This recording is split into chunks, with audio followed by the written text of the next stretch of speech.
بسم اللہ الرحمن الرحیم۔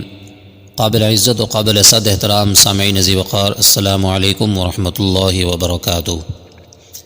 میرے دوستو، یہ واقعہ سیرت کی کتاب سیرت الکبریٰ میں بھی موجود ہے اور زرقانی جلد نمبر 1 صفحہ نمبر 270 پر بھی موجود ہے۔ اسلام کے ابتدائی دن ہیں اور اکثر قریب لوگوں نے اسلام قبول کر کے عمل کرنا شروع کر دیا ہے۔ میرے بھائیو، اسلام کے مطابق زندگی گزارنے کی وجہ سے ان غریبوں پر جو ظلم کیے گئے ان کی مثال آج تک نہیں ملتی۔ مرد تو مرد رہے، صنف نازک کمزور عورتوں پر بھی ظلم و ستم کی انتہا کر دی گئی۔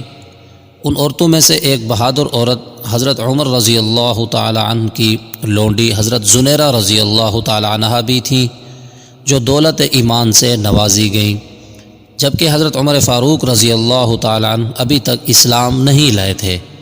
پہلے دن تو ان پر اپنے آقا نے اتنے ظلم کیا کہ آدمی سن بھی نہیں سکتا، اور یہ ظلم جاری رہے۔ جو بھی سردار حضرت کے گھر آتا حکومتی افسر کی طرح ظلم و تشدد کے ہر حربے آزماتا۔ اسی دوران حضرت زنیرہ رضی اللہ تعالیٰ عنہ کی آنکھوں میں کچھ ایسا تیزابی مواد ڈالا گیا کہ بینائی جاتی رہی اور اندھی ہو گئیں۔ یہ خبر مشہور ہو گئی۔ بجائے اظہار افسوس کے ظالم دشمنوں نے یہ کہنا شروع کر دیا کہ ما اذهب بصرها الا اللات والعزى، کہ دیکھو ہمارے بزرگوں کو نہیں مانتی تھی، ان کی شان میں گستاخیاں کرتی تھی، ان کی بد دعا اور پلوتے کی وجہ سے نابینی ہو گئی ہے۔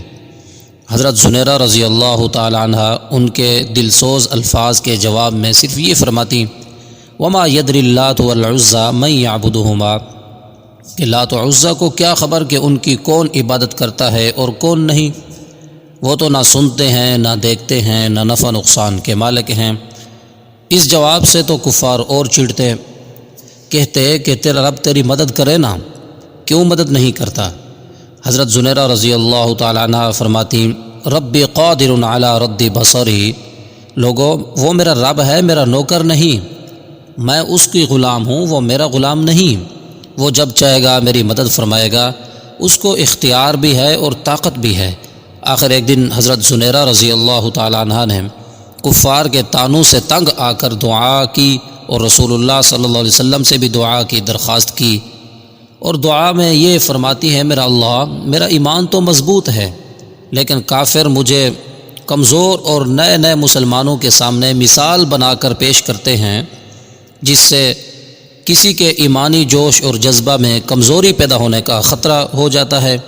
میرا اللہ تو جانتا ہے، اس معاملے میں میری خصوصی مدد فرما، اور رسول اللہ صلی اللہ علیہ وسلم کی بھی مانگی ہوئی میرے حق میں دعائیں قبول و منظور فرما کر میری مراد اور ان کی مراد پوری فرما۔ میرے دوستو، پھر ایک دن ہوا یوں کہ تہجد میں رات کو دعائیں کر کر کے تھوڑی دیر کے لیے آنکھ لگی، ادھر رسول اللہ صلی اللہ علیہ وسلم بھی مسلسل دعائیں کیے جا رہے ہیں۔ بس چند لمحوں کے بعد آنکھیں نماز کے لیے کھلی تو بینائی اللہ پاک نے واپس کر دی۔ جن آنکھوں سے نبی پاک صلی اللہ علیہ وسلم کو دیکھنا بند ہو گیا تھا، اب ان آنکھوں سے رسول اللہ صلی اللہ علیہ وسلم کا دن رات دیدار کرتی ہیں۔ میرے دوستو، اب ان ظالموں نے یہ کہنا شروع کر دیا کہ ھذا سحر محمد، یہ تو محمد کا جادو ہے۔ میرے محترم سامعین، یاد رکھیں، جب بھی کوئی ظالم اور جابر کسی مظلوم کے ساتھ ظلم کرتا ہے اور اللہ پاک اس مظلوم کی مدد فرماتے ہیں، تو ظالم اپنی ذلت اور رسوائی کو چھپانے کے لیے کوئی نہ کوئی غلط ہی صحیح راستہ ڈھونڈنے کی ضرور کوشش کرتا ہے۔ آخر میں میری دعا ہے، اللہ پاک میرے تمام دوستوں اور گھر والوں کو دنیا آخرت کی عزتیں نصیب فرمائے اور مظلوم فلسطینی بھائیوں کی خصوصی مدد فرمائے۔ آمین ثم آمین یا رب العالمین۔